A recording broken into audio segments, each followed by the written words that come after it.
So we're going to call the meeting to order at 11:08.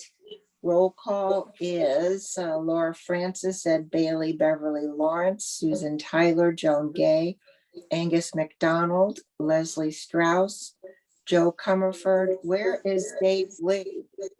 He's up there. Oh, there you are. I'm sorry. And Christine is here too, I think. Christine, yes. Yeah. Okay. MOA discussion, we do not need to have one on that today. We do not need an executive session. Yay. Discussion of bylaws. We did send out an overview, and we're going to try to hit those 3 points to reach some decisions on those so that Dave can take those agreements and revise the bylaws, and we'll try to keep this process going. So Dave, why don't you take us through the memo, and anyone who has questions, just cut in and we'll make decisions as we go along. There,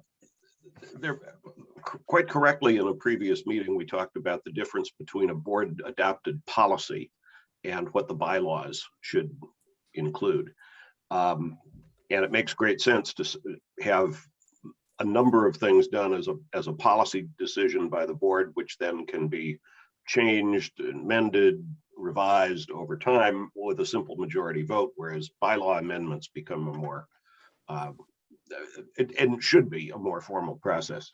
So in the attachment that Susan set out this morning, you see a number of policy issues that probably belong as board policies and not as parts of the bylaws. I don't know that everyone's had a chance to look those through, but a question to follow up with correspondence would be, are there any of those policies that people feel should be part of the bylaws? Are there other issues that probably should also be board policies and not bylaws? I don't know that we have to go through them one by one unless you want to do that, Susan. Nope. Okay, so there's I think everybody has a chance to weigh in through email about whether those do make sense as separate policies, and if they are, we can in the future talk about adopting them. And then the question would be, is there anything on that list that really you don't feel comfortable putting in as a policy versus a bylaw? And is there anything that isn't on the list that should be? So if we move on, the next. Hi, I brought back 6007 from Bonetown. Okay. Did you pull it in the bag? Oops. Dave, before we move on, there are a number of these items listed were actually in the original redraft of the bylaws, and you would be taking them out of the bylaws in a rewrite on that. And so, as opposed to people individually emailing, what I would like to arrive at is a general consensus of what all of those, whether there's agreement on all of those things. Should it be a policy? Should it be in the bylaws? Should it be there at all? And we can do that on an exception basis, but I don't want to just leave that list the way it is without some kind of consensus about agreement about whether those are the things that people think are important and whether they should or shouldn't be in the bylaws.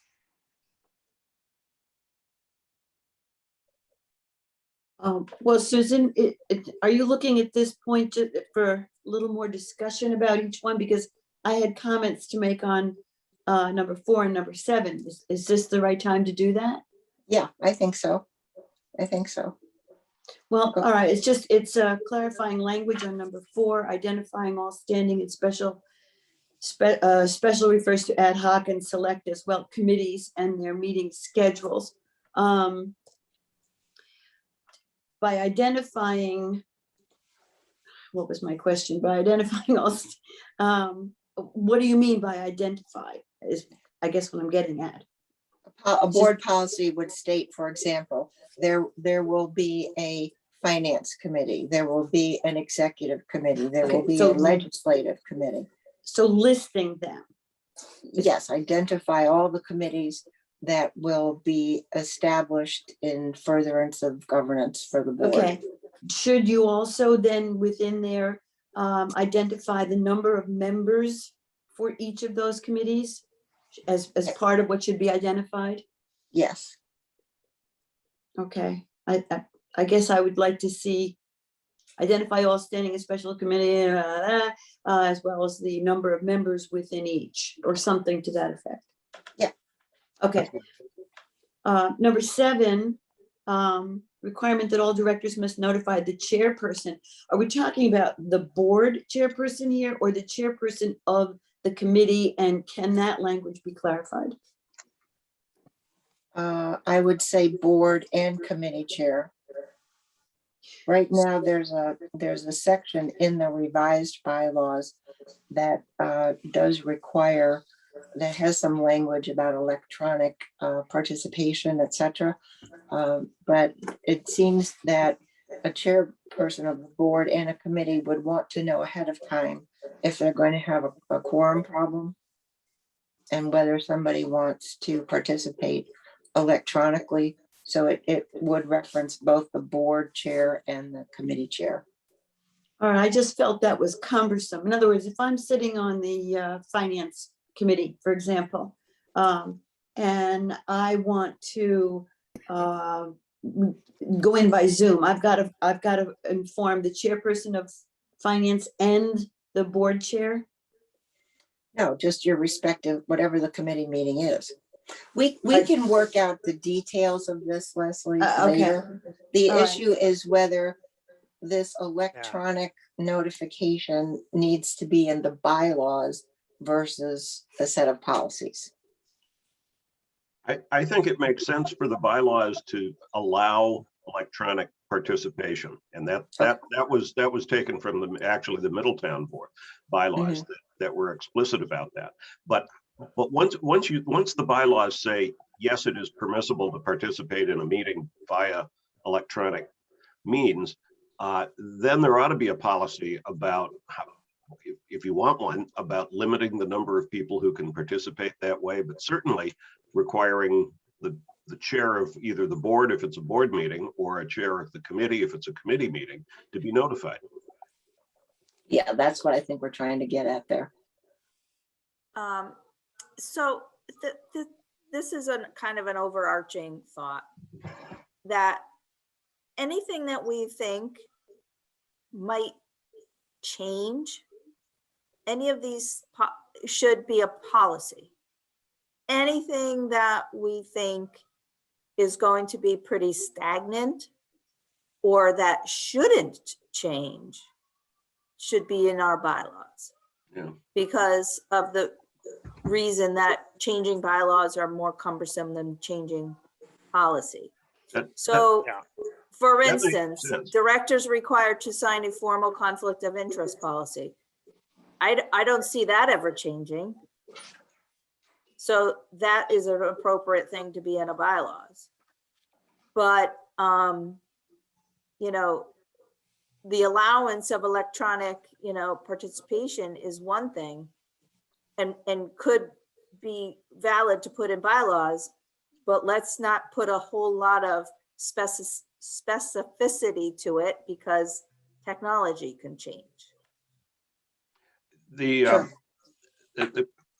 bylaws, for example, say that the board can create committees, and that may be all it needs to say. And then, as a matter of policy, you establish what the committees are and what the rules are that they follow.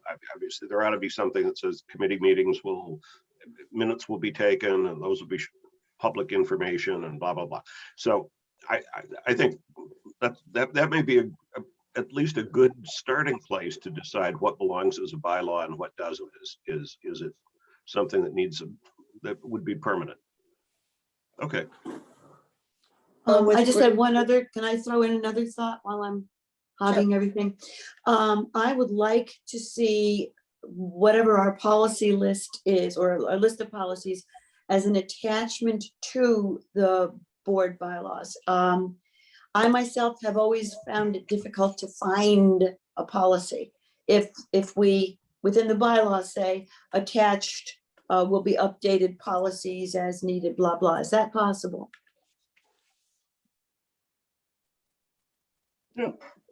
By virtually by referencing an attachment, that becomes part of the bylaws, doesn't it, legally?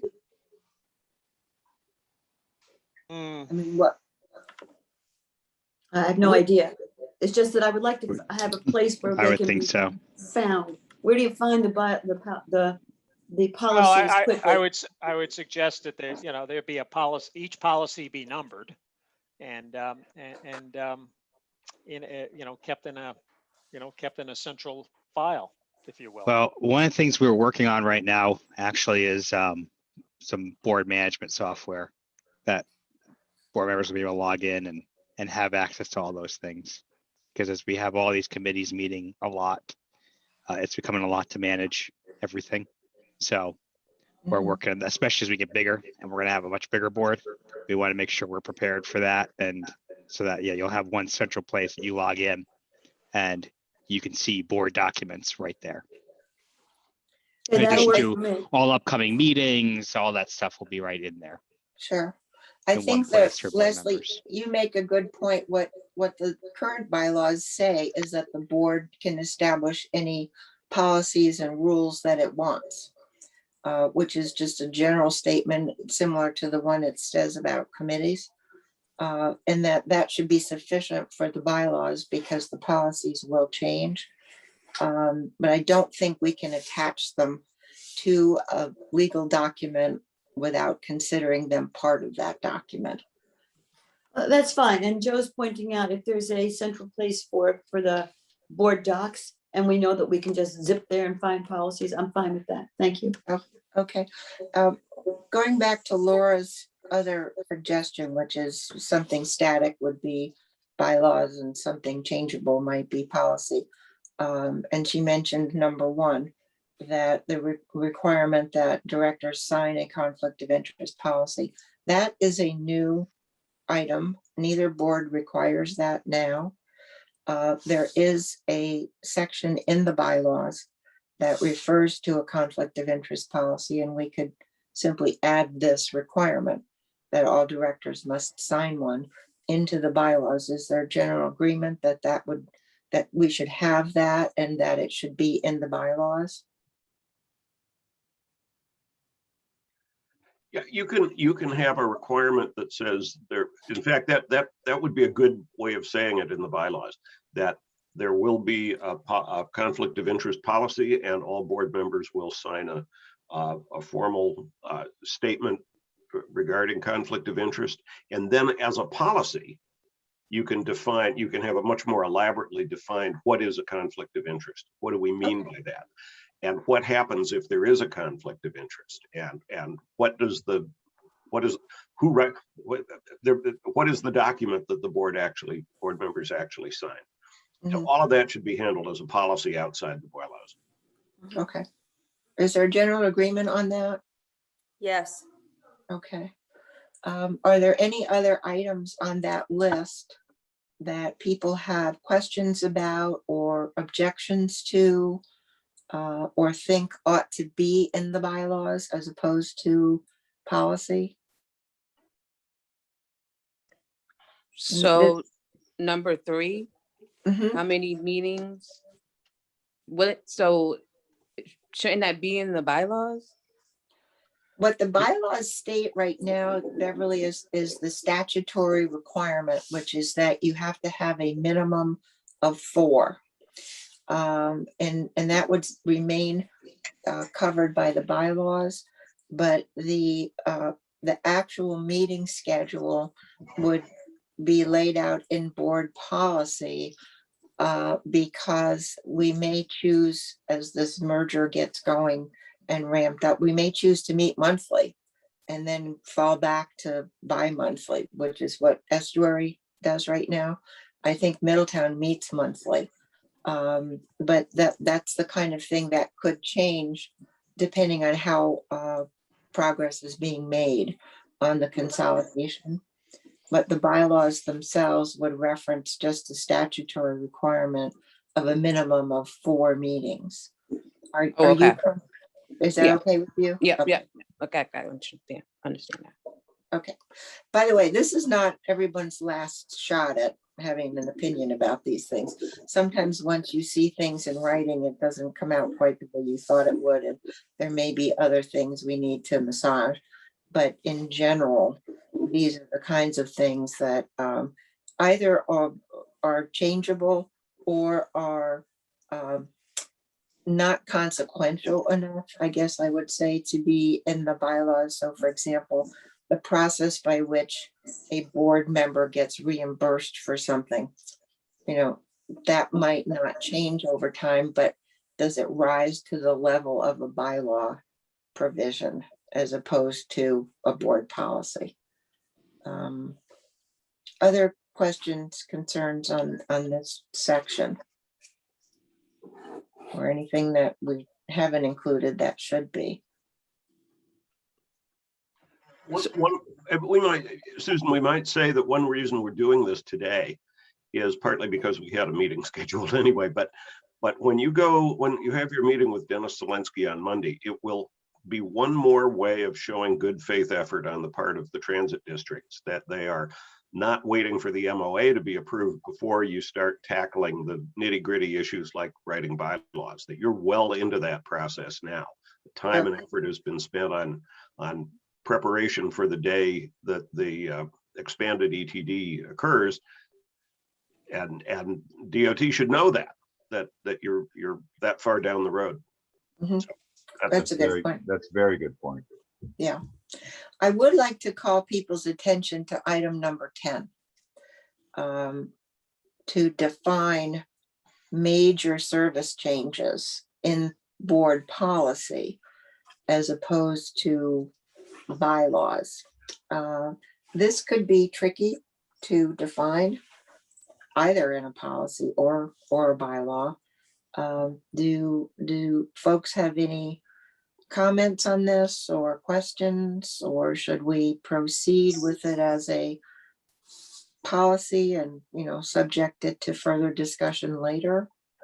You're now that you will, by virtue of being a bigger sized transit district, you will be subject to Title VI service and fair equity analysis, which means anytime there is a major service change as you define it within the DOT guidelines, you will have to do an equity analysis to determine its impact on minority and low income communities. So there is a definition of major service change that you will have to adopt. There's plenty of precedent all over the state for other transit districts that have adopted it, but it will come up later when we talk about what are sort of special votes that the board might take that you might want a super majority or a different than a simple majority of the weighted vote to carry. But this is definitely a policy that you will have to adopt. And both have one already. So you both have, yeah, both do. Well, because we still have to have one for hearings currently, so, for what triggers a public hearing. So Okay. we do both have one. They are different thresholds. Middletown's is a much higher threshold than Estuary's. Okay. There you go. Well, I think that's a good response at this point in the process. We'll reserve the ability to refine it as we move along.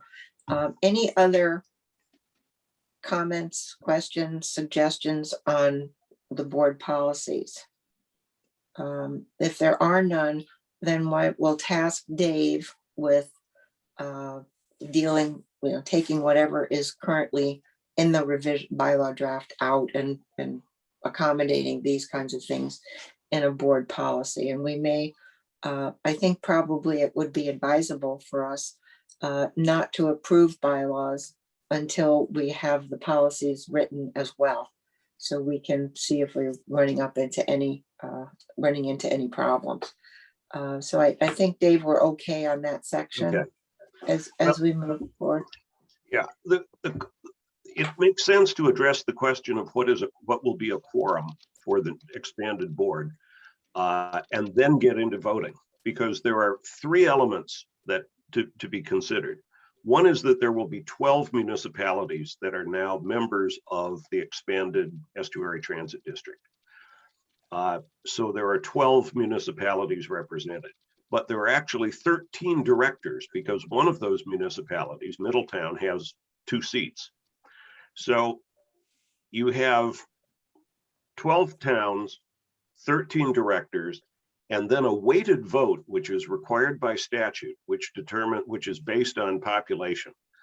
And one reality is that among those 12 towns, 2 of them have enough population that their weighted vote represents a majority of the weight. This is not uncommon in transit districts that have numerous board members, but a weighted vote based on population. I've dealt with the transit system in Fall River, New Bedford, Massachusetts. They have 10 seats at the board, 10 board members, 10 people around the table, but 2 of them control the majority. The same thing is true in Springfield, in the Pioneer Valley. The Springfield and Chicopee have the majority of votes, even though they only represent 2 seats at the table. So there is a minimum requirement that you take into consideration the weighted votes in both in determining whether there's a quorum and in determining what constitutes a majority vote on different kinds of issues. And we'll get to that in a minute, because there are certain votes that even your current bylaws provide a different majority than a simple weighted average, than the simple weighted majority. So the first question for the quorum is what should it be? Do you say there should be a majority of the towns, which would be 7 out of 12? Do you say it's a majority of the directors? Well, that would also be 7 out of 13. So either way, that probably doesn't change the number. And then do you also say that there needs to be a majority of the weighted vote? Because even if you have 7 people in the room, if their weighted votes don't add up to 50%, and if 3 of the directors are absent who represent the majority, that could happen. I mean, theoretically, you could have a meeting with 8 people in the room, 9 people in the room, 10 people in the room. You could have 10 people in the room, but the 3 who are absent control the majority of the weighted vote. So is everybody, that makes sense? The two representatives from Middletown each carry half of the weighted vote for Middletown. So one can't vote the whole one Middletown representative can only vote half of the Middletown weighted vote. But I'm saying you could have 10 people in the room and not have a quorum if you require a majority of the weighted vote. So that's a question. How many board members do you want to be present to constitute a quorum, and must they have a majority of the weighted vote? Because if they don't have a majority of the weighted vote, then you really can't do business. And by statute, you have to have a majority of the vote that's weighted. So that's the discussion. I don't think it matters as a practical, as we said, whether you divide, you say what's a majority of 12 or a majority of 13. Either way, it's 7. So you need seven board members to be present for a quorum, but you also arguably need at least those 7 to have a majority of the weighted vote. This is a big conversation for ETD. that was one of the very first issues that were raised when Dennis first came to us. We've got a lot of small towns, and if we can't, if we're going to lose our voice, it's going to be a struggle for us. So this is something that really does need to be to look at carefully. And something I was telling Susan was that we heard over the summer from Middletown legislators the exact same concern that they can now be outvoted. The Middletown can now be outvoted by all the small towns, whereas they're used to, I mean, for a long time, they were the only votes. And even now, they could dominate it right now with their votes. So they have equal concern that they're losing. They're not going to have the majority themselves anymore. Not the city, but some of the area legislators. The city, that I haven't heard that concern from the city at all. Mm-hmm.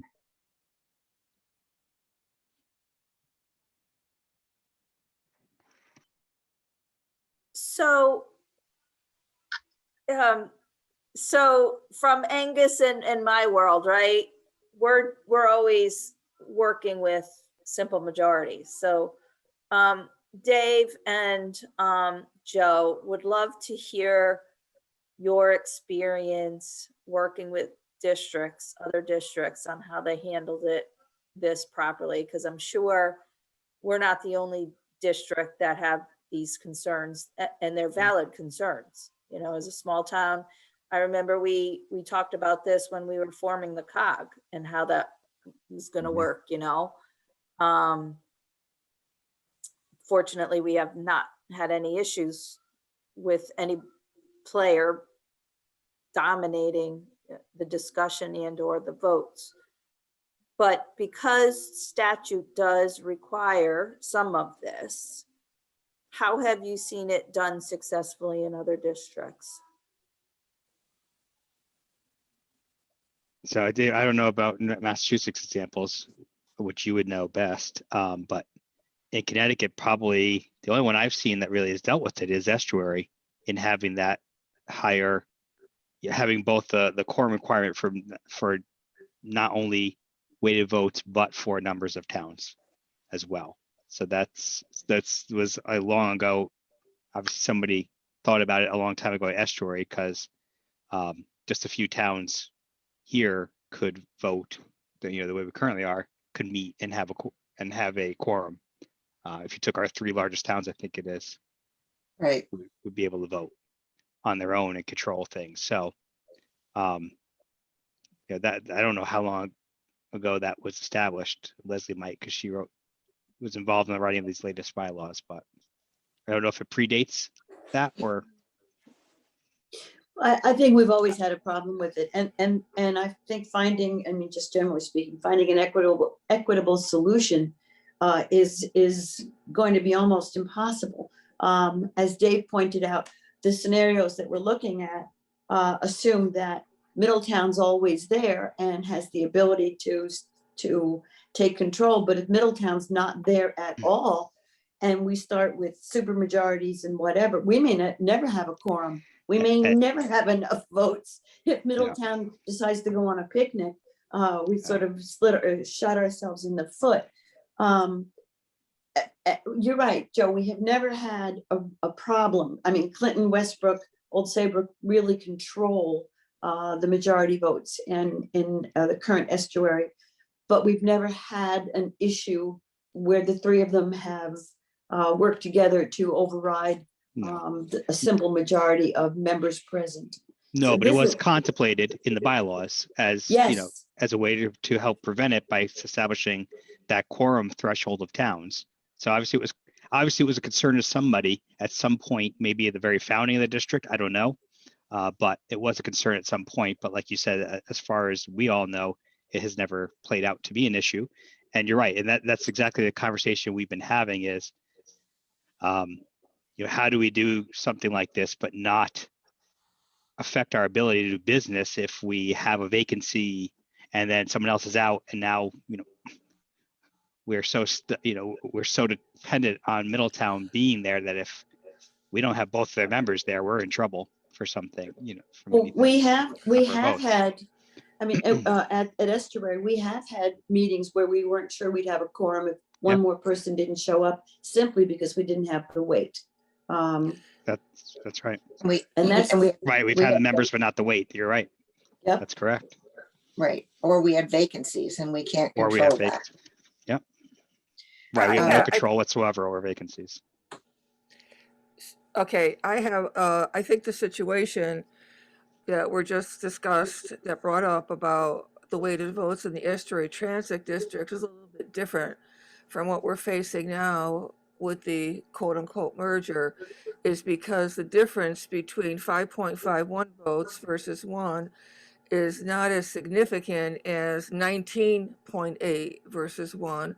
And I'm wondering, I'm looking at Dave now, do you know of any other districts that have had such a disproportional amount of weighted vote versus the other towns that we could see how they handled it? Not, Or not? yeah, not in Connecticut. The other model that may be somewhat analogous is Bridgeport, because they have 4-member towns, but one of them dominates the other 3. But that's only 4 towns. You're talking now about a unique transit district with 12 member municipalities, 13 board members, but where basically 3 of the 13 board members control the majority of the vote. A lot of this is going to depend on trust. I've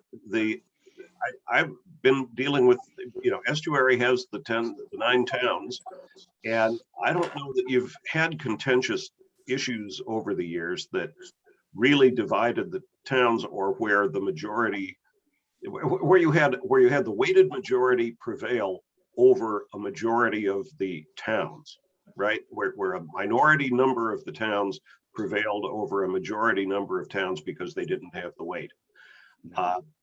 That does happen in Massachusetts, and it does happen in cases where the one I know best was when they hired First Transit in New Bedford Fall River, and the vote was 7. The vote was 3-7. 7 voting no and 3 voting yes, but the 3 that voted yes carried the day. That can happen. The likeliest situation where that might come up is if you're talking about new service in one part of the district versus another. And you say, we want to add a bus, we want to start a new bus route in Middletown. And that's going to cost a lot, X dollars, to the point that there's no money left to do anything new in the former estuary or the shoreline district. And then you have a potential. So a lot will depend on the goodwill and trust that goes into the willingness to merge in the first place. One other aspect of this, and Joe, if you could move that chart up a little more, is we've got these 6 other towns that could potentially join us, and you'll see they are all heavily weighted as well. And those towns joining the district and making it an 18-member town instead of 12 could further at least create the impression of eroding the voice of the small towns. You've got Madison at 7.5. That's a big deal. The 5s, they all 6 of those are large to medium-sized towns, as opposed to the Chesters and the Limes and the Deep Rivers that we're dealing with at Estuary. I wonder, and I think Dave is right, that we could concoct a scenario, no matter what we decide to do, in which the tail is wagging the dog. And what it does come down to is I think trust is important. Perhaps we could decide that we want it on the threshold issue of quorum to have both number of towns or directors and weighted votes. If we could agree that we don't want just one or the other to constitute a quorum, or depending on how everybody feels. I mean, we could just do one. We could just do a quorum as weighted votes, or we could do quorum is number of directors, or we could do quorum is number of towns. And while Dave correctly points out that whether you use towns or directors, the number is still 7, but the number of towns represented is different. If it's a majority of members, you have 7 towns represented. If it's a majority of directors, you may only have 6 towns That's right. represented, because 2 of those could be Middletown. It's a nuanced interpretation of that, but one of those options requires an additional town to be present over the other. Is there any thought about whether people think we need to have a quorum that does what estuaries does now, a requirement for both a number of towns or directors and a weighted vote? Susan, I like that approach, being from a small town, I like that it's just a little bit harder.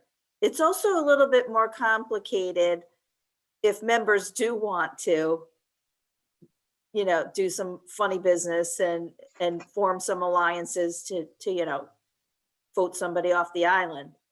But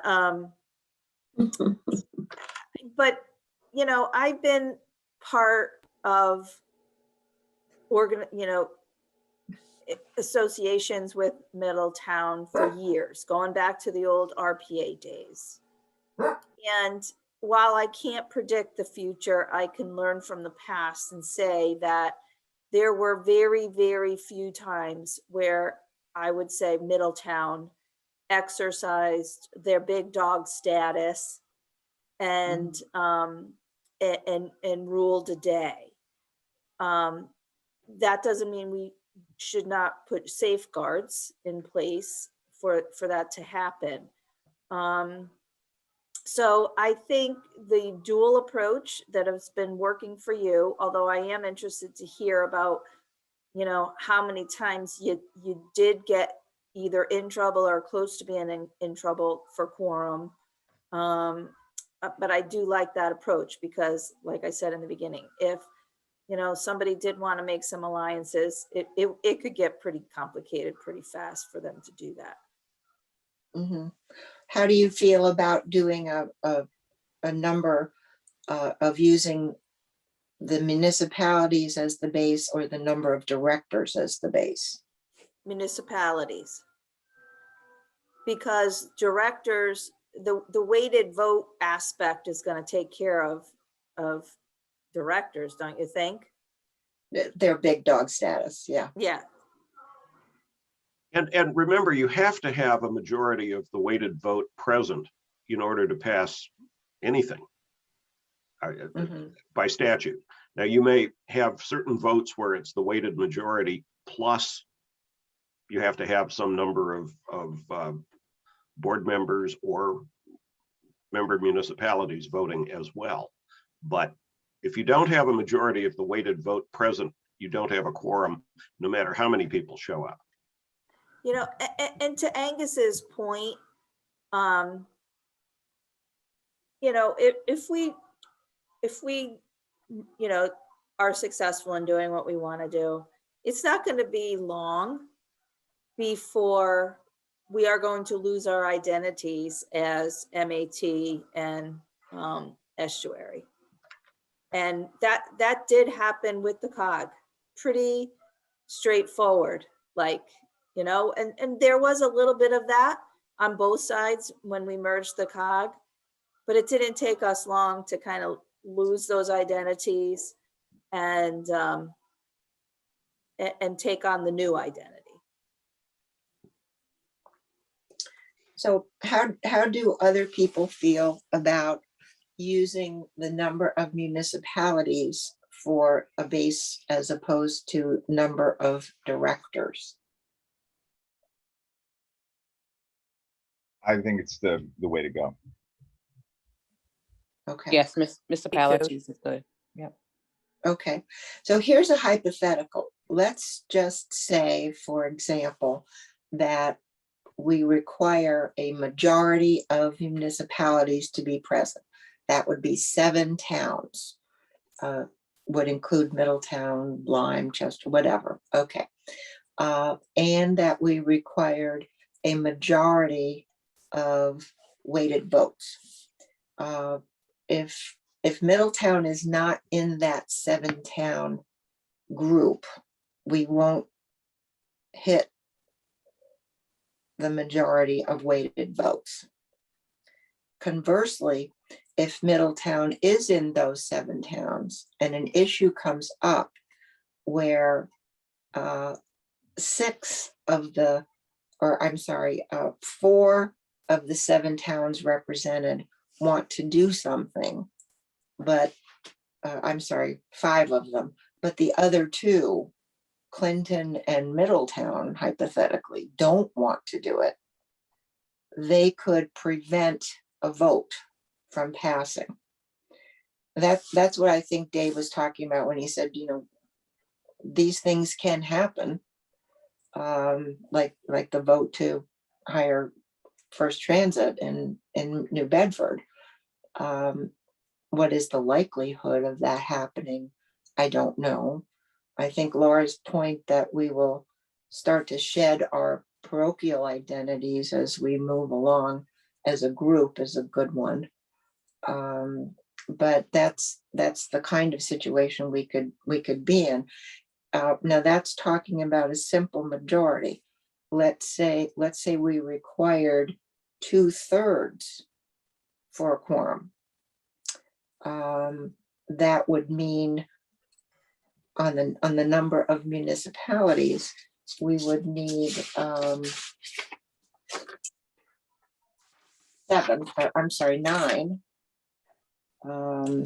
We would need 9 towns out of the, no, that's 3/4. I guess we'd need 8. What's 2/3 of 12? 8. 8, yeah, 8. I got myself all bollocks up. You guys have no idea what kind of a day I had yesterday on these numbers.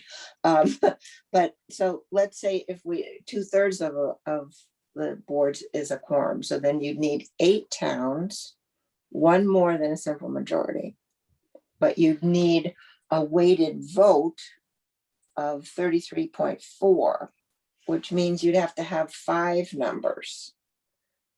On the one hand, that could blunt the concern about the impact of the large dogs.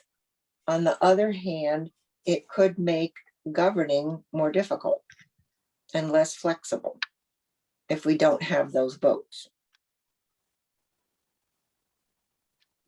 One other thing to remember is that while Middletown has a significant part of the weighted vote, they have 2 seats at the table, and each representative only gets to vote half the weighted vote for Middletown. So remember, the big dog requires both Middletown representatives to be at the table. Correct. And that's a good argument to make the quorum based on the number of municipalities present as opposed to the number of board members. Mm-hmm. Because even if both Middletown board members are present, that counts as 1 town in meeting the requirement that you have 7. Right. And none of the other 6 towns that are interested in joining would have more than 1 director. Correct. So Middletown is the only member that would be in that particular situation. Joe, what is the population threshold to get a second representative? It's 25. 100,000. 25. What? 25 for 2, 100 for 4. Is there any possibility that one of those, that Madison, for example, would? Madison's still a good ways away. Okay, so even And after they're not. the census 20, Yeah, 20 cents. or that would be a something. huge increase. I can't imagine that. I mean, there's single family home construction there, but there's no like big developments that I could imagine 7,000 new people there. Not for a while. Yeah. Although Uh, I'm encouraging all of Deep River to move over there. All the kids, all the families from Deep River to go there. Sound like Lyme. I used to say that That's too, Ralph. Angus, that I was gonna give Middlefield a couple neighborhoods just to, even the score. Yep. So that definitely is a Ralph motto. Yeah. Absolutely. Yeah. You don't have any kids, do you? Joe, The, could you expand the spreadsheet so that we could Yeah. see those 3 majority rows that right now Sure. I see? I think that I have two concerns that are really related but not that close to each other. The first one is no matter what formula we come up with, it's going to be convoluted and cumbersome. Mhm. I think this is something that's going to take more than one conversation to come up with what we're going to do. Understood. And I think part of the problem, Laura spoke to, the losing our identities. There's no question that that's going to happen.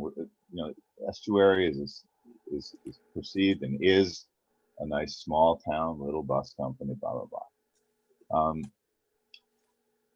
And there's no ill will directed towards Middletown or MAT or anything like that, but there are different needs.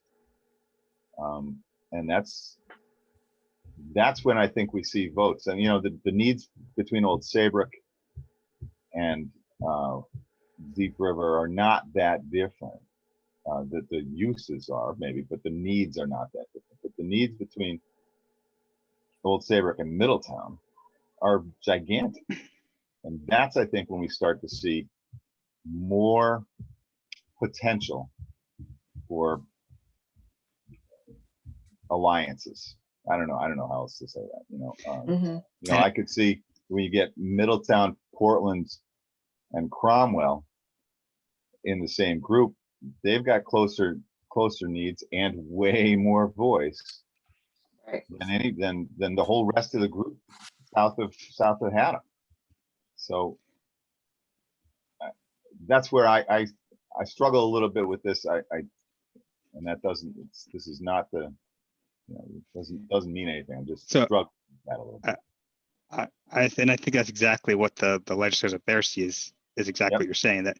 Yep. But in actuality, the other towns being served by Middletown Area Transit have a lot more in common with the estuary towns than they do with Middletown, because Portland has one rural route that runs like 5 times a day.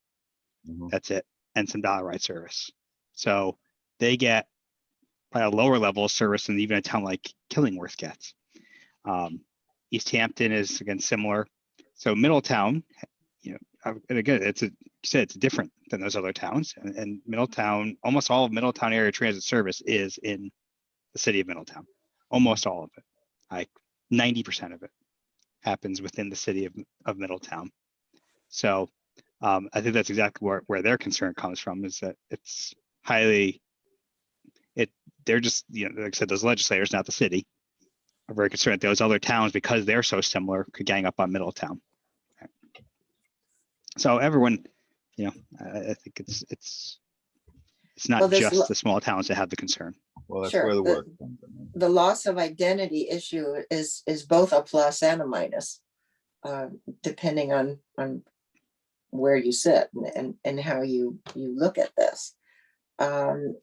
Is there any sentiment to considering a 2/3 majority for quorum, as opposed to a simple majority? And I agree with you, Angus, this is not going to be decided today, but let's just throw a few things out there. So we have 8 municipalities who had to be at the table out of 12 instead of 7. So that's just one more. And by the way, our problems at Estuary and my tenure there have not been related to the fact that appointed representatives didn't show for the meetings. It was more that we had these two vacancies that lingered, Right. Mhm. and a really unreliable person from one of the towns for years. Yeah. So that, I mean, anyone who takes this seriously does show up, and so I don't think I think it's fair to say we really didn't have a problem No, that we could control anyway. and the problem, I don't think we ever had a problem with numbers of towns. It's always been weighted vote. The vote, yeah, because Clinton Yeah. was Because we vacant for always a just sitting while. there saying, okay, we got enough people here. And then we'd have to run the math on the weighted votes to make sure we had a Mhm. quorum, right, Leslie? Well, not only did we Usually we're have to run doing the is saying, math, oh, is because you always say, oh, we have Virginia and we have Clinton and Old Saybrook here. We should be good. well, keep in mind too, we would have a problem with people having to leave a meeting earlier or later, and we'd have to reweigh everything to make sure we could continue a meeting, A, and take any votes, B. I think, and since you do have 6 towns that have the potential of joining, and as Laura and Angus have both said, we're gonna lose this us versus them mentality pretty soon. To me, in order to conduct business without making yourself nuts, I think a simple majority for as much as possible is the most sensible way to handle this. Joe, is there something wrong with my screen or what's going on here? I'm What do looking you at, see? I'm seeing a tiny bit of this chart that, there we go. Oh, it paused. I don't know why it pauses. Every now and then it And- pauses on me. And I think Joan wanted you to scroll down so that everybody could see Are the you- populations. Do you see them now? I should be on them. No, keep going I- to the, The other way, yeah, You tell me there because we go. I see them. So you tell me where I am. Is it there now? down, No, down, go down, go down, go down. there you Keep go. going. Look, yeah, Is that good? that's it. Yeah. Thank you. I think the reality of the situation is because we are going to be merging small towns and one very large city, and the potential of even other larger towns with higher weighted weights.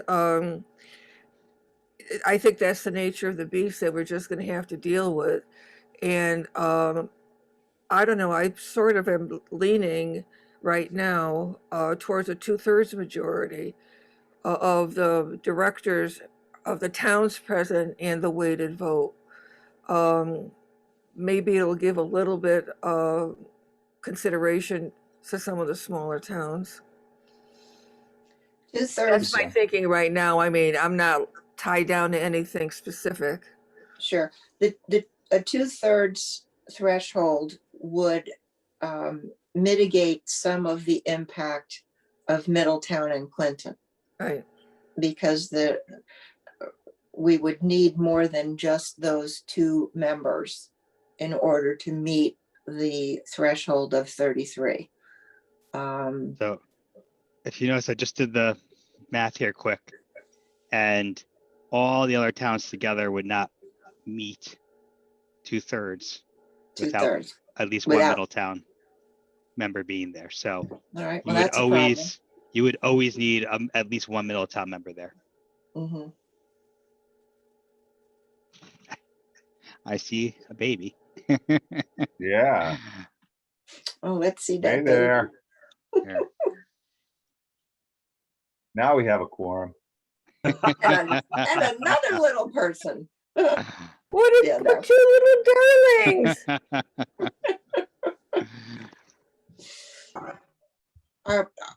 Looks like Middlefield has 3 representatives at the table. No, Durham. Oh, Durham, I'm sorry. Durham. Any other comments or reactions on simple majority versus, let's say, 2/3? We could also do 60%. Doesn't have to be 2/3. What does that look like, Joe? We would still be at 8 towns, but what would the votes look like?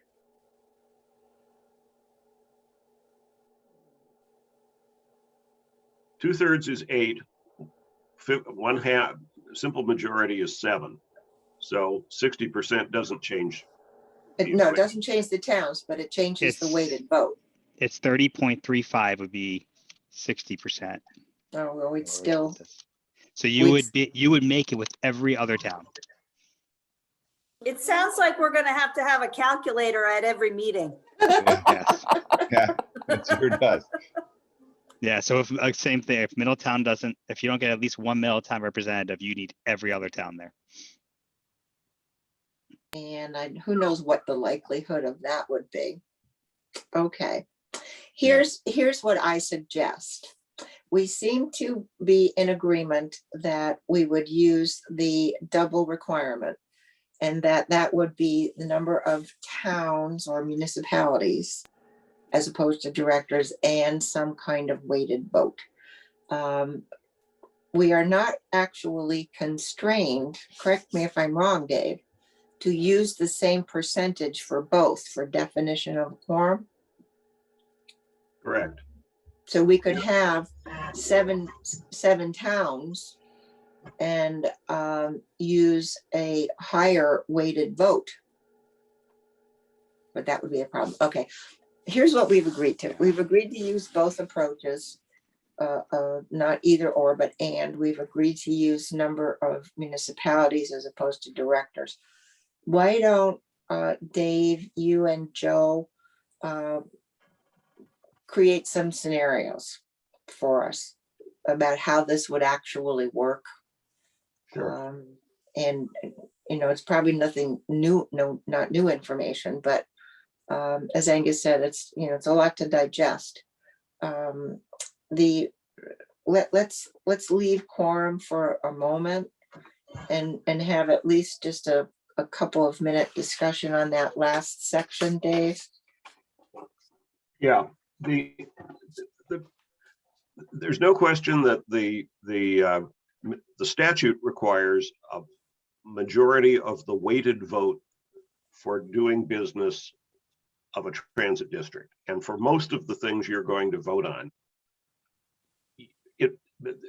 there will be such concern. I can't remember the last time there was not a unanimous vote at the estuary board.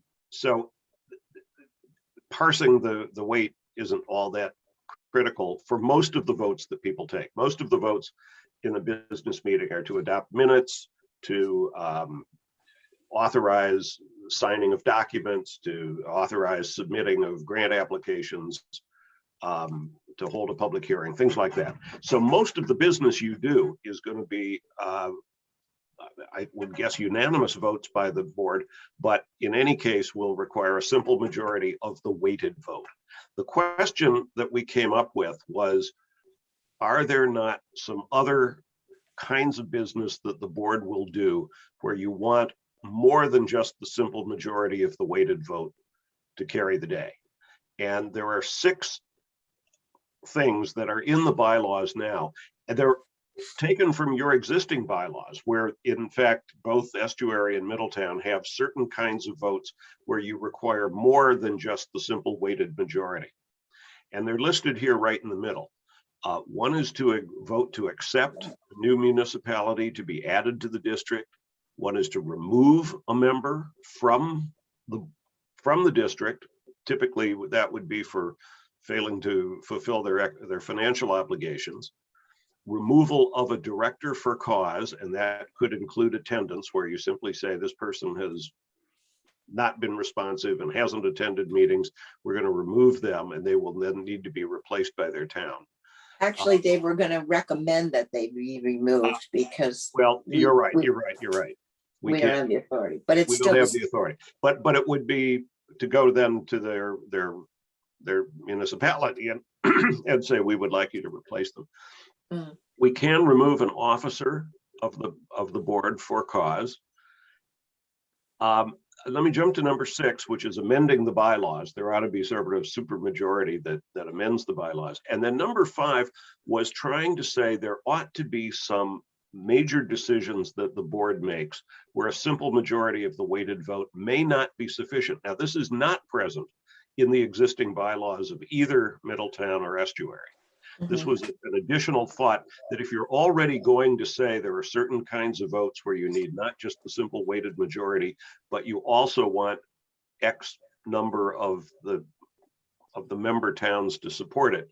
And those would be things like adopting the annual budget, changing the fare structure, adopting major, and again, you'll have to, as a policy matter, you'll have to come up with a common definition of major service change, hiring the executive director, or contracting with a management company. There may be more. You may want to add to that list, or you may want to take things off the list. But the idea was we may want to identify certain kinds of votes where the simple weighted majority is, because first of all, you've already established that you need a quorum to act at all. For most things, having a quorum, now it's the simple weighted majority of the board members present. And yeah, that means somebody with a calculator is going to have to say, let's see, there are 9 people in the room, and this is the percent, these are the weighted votes they represent. What's the majority of that vote? So it's not a majority of the total weighted vote of all the board members. It's the total weighted vote of the board members present, a quorum, assuming there's a quorum. So that's what number 5 tries to get at, are identifying things that you would want to have something more than a simple majority. Now, there's some places in your existing bylaws that talk about 2/3 of the vote of the board members present. And that may not even be kosher, because you could have 2/3 of the board members present who don't represent a weighted majority of the vote. But you could certainly do the same thing for these kinds of votes that you've done for setting a quorum, where you say we not only will have a majority of the weighted vote that has to prevail, but there must be some number of the member municipalities or some number of the total board members who also vote for it.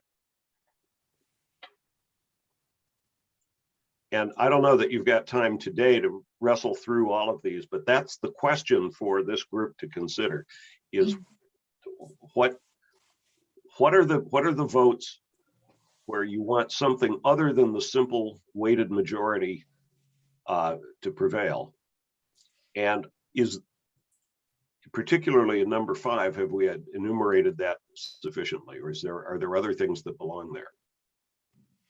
Also, David, if we back up, is there general consensus on the idea that there would be 2 tiers of voting, regardless of what's in that more super majority? Do the people think we should have some issues carved out that represent a higher level of voting? Number 1. And number 2, when the phraseology is such that it's number of votes or municipalities present, if you only have 7 members present and you take 2/3 of those, let's say, to expel a town, 5 municipalities would have to vote. So 5 out of 12 could in fact expel a municipality. Is this what we intend to do? That's what happens when you say of those members present. Okay. Another option on some of these items is to say, like in the Senate, 2/3 of all the members, period, whether they're there or not, for bylaws amendment and that kind of thing. So it does get complicated and cumbersome, and I can see a lot of people sitting around a table trying to figure out whether we hit a certain threshold or not. Yes, a simple majority, if we stick with that for virtually everything, would be much simpler. Is that the most equitable way to address some of these issues? So let's take 5 minutes and have a conversation about that. And we're not going to make any decisions, I'm sure, today, but how does everyone feel about this threshold issue? Should there be extra majority requirements for certain actions?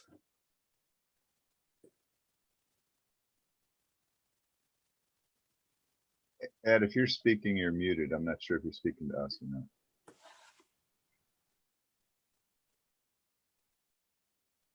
Okay. I tried a different microphone. You hear me now? Yep. Yes. Yeah, okay. Yeah. Yeah, I would say I would say there are items and you know, there's some listed there that we need to consider that should be a supermajority approach. So a two-tier approach, I think, is important. Some of these matters are very serious in nature, and we certainly don't want a board going rogue, if you will, with a simple majority of those present to push through something that perhaps is a little bit on the shady side. So we want to avoid that. And you know, certainly adding a municipality or removing a municipality, that's a big deal, particularly removing one. So you know, and recommending a removal director, I would agree, and removing an officer for cause and so on. And the budget, I think we probably need some that might be a different discussion, but you know, I think the approach of having a two-tier system is important. Okay. Yeah, I think so too. I think, as David and Ed just expressed, there are certain levels of importance that should require more voices in the conversation.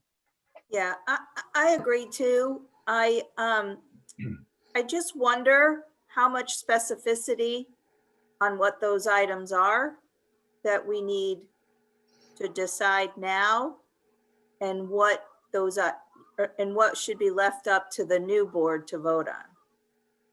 Or maybe if these 6 items, if there's no dispute, well then okay, but if one of these 6 are, you know, we have some differences of opinions, we wait for the new board to vote on those things. That's interesting. That's a good thought.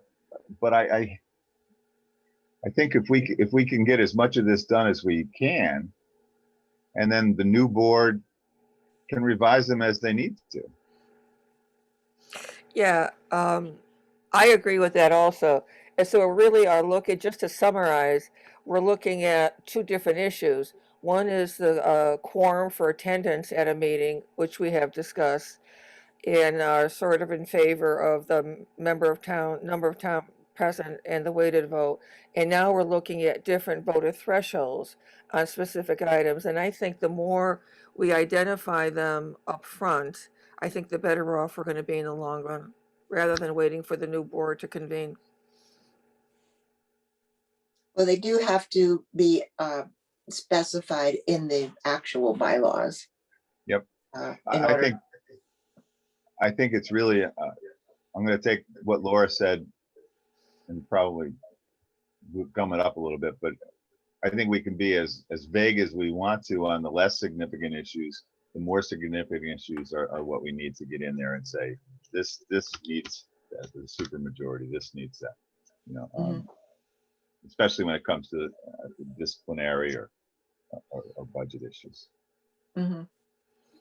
Beverly, where are you?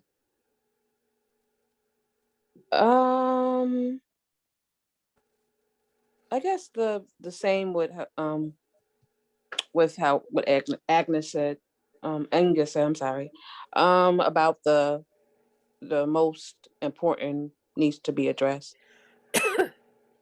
Okay, you're And in favor whatever of you're in favor of a 2-tiered system yeah of voting. Okay. Mm-hmm. All right. So we have that decision then, where we do, all of us seem to favor the 2-tier. How that actually plays out is open to question.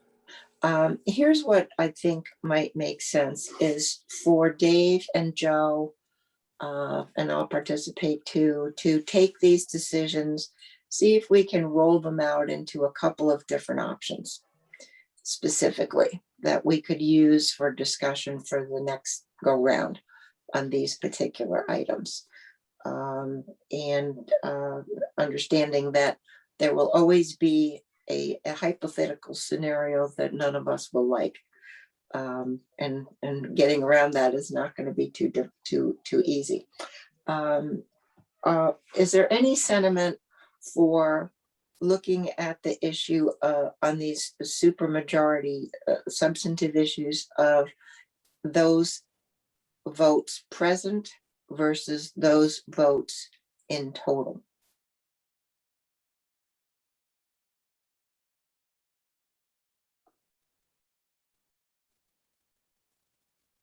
The All right, can you problem with, repeat that? well, the problem with those total is that towns can choose not to come and gum things up. We mean because they don't want to be put on the spot. Okay, all righty. Well, and I'll just raise sure I did the math quick. Middletown has 39% of the vote. So if, again, I mean, it's a very, very slim possibility, but if it were Middletown that stopped paying their dues and you wanted to remove them, it would be impossible. I mean, the chances of that are extremely slim, but as Susan said, every scenario is going to have a negative, and that would be the negative of a 2/3 number is that Middletown would have to vote for everything, and yeah, in that very, very far flung chance that they were the ones who were trying to kick them out, you could never do that. Mhm. Okay, all righty. Let's keep this process moving, and Dave can redraft the bylaws based on the discussion we had this morning about policy versus bylaws. And maybe we can even start some drafting on some of those policies. And we will take this back up at our next regularly scheduled meeting, which is April 9th. We are meeting, however, next Wednesday on the 31st for an update on our exciting meeting on Monday with DOT. And depending on how that goes, we may need to create other options for meetings to create ways of addressing whatever concerns come up at that meeting. But for now, we will meet on the 31st at 11. We will work on these bylaws and have something to send out to everyone that we will keep this process moving at our next regularly scheduled meeting on April 9th.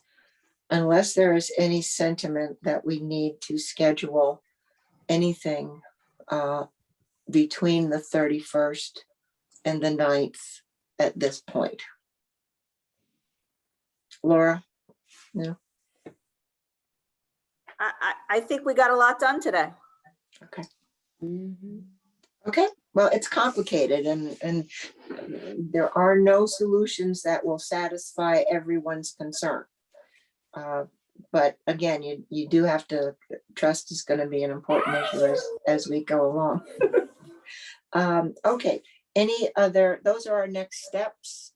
We Good are, luck on Monday. pardon? Good luck on Monday. Oh, Yeah, have fun. oh yeah. And I do have a question for Joe. Joe, are you gonna, you said you're doing the minutes and the agendas and stuff. Is it gonna be in OneDrive or Dropbox, or are you planning to do that?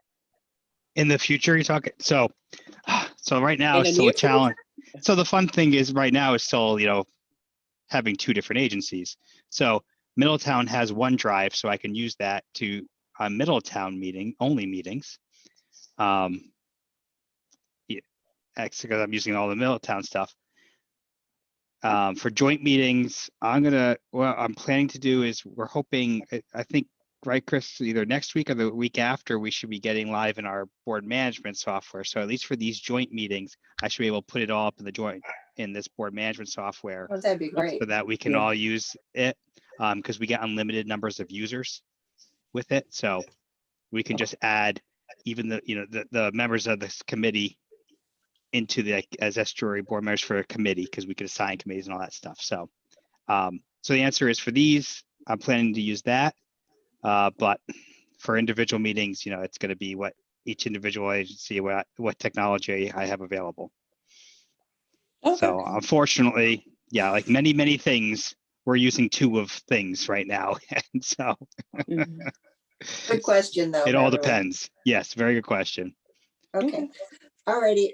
In the meantime, if, as you think really hard about all these issues all day long, if any of you has a particular epiphany or a thought that didn't come up today, and you want to shoot it off to Dave and Joe for consideration, by all means do so. But in the meantime, I believe we are ready to adjourn. So may I have a motion to adjourn at, what time is it? 12:24. So moved. So move. Second by So Ed. move. Okay. Thank you all. Have a nice Thank weekend. you. Thank you. Have a Weekend, great everyone. weekend. Thank